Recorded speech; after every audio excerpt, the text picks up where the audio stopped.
Ardhi?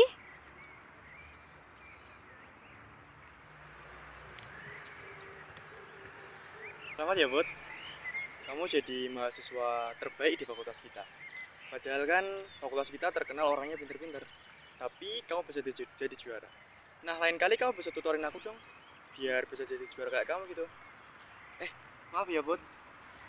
Iya, makasih Ardhi. BTW kamu juga keren tahu. Kamu aktif organisasi, kamu aktif di futsal. Aku juga tahu kalau kamu lagi ngerintis usaha kan? Keren banget sih. Biasa aja itu mah. Mungkin kita kalau jadi duo cocok gak sih? Kamu pinter di akademik, aku di organisasi, sport, dan sekarang aku udah ngerintis di bidang entrepreneur lah. Ardhi bisa aja. Oh iya, Bud, sampai lupa. Ini aku ada sesuatu buat kamu dan aku yakin kamu pasti suka. Tapi syaratnya kamu harus buka di rumah ya. Ah, nggak usah repot-repot Ardhi. Gak, Bud, terima aja. Ini tanda terima kasih ke kamu soalnya kamu udah baik sama aku kemarin. Terima ya, Bud. Makasih Ardhi.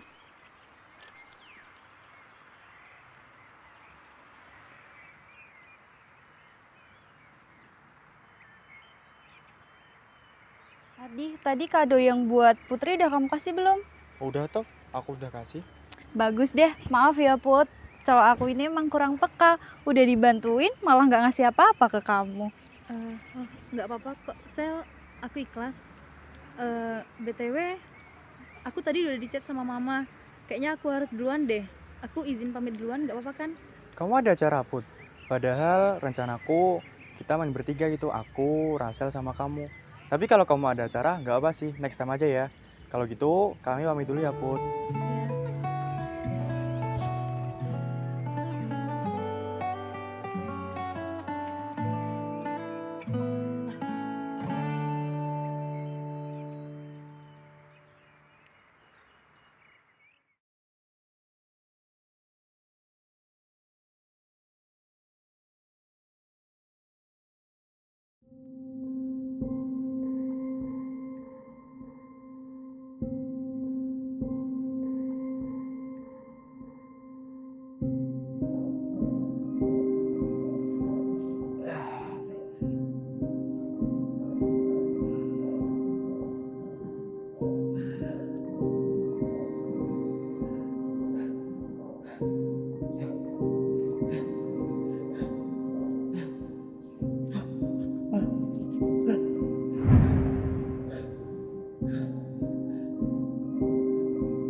Beyond eternity, windstorms bleed.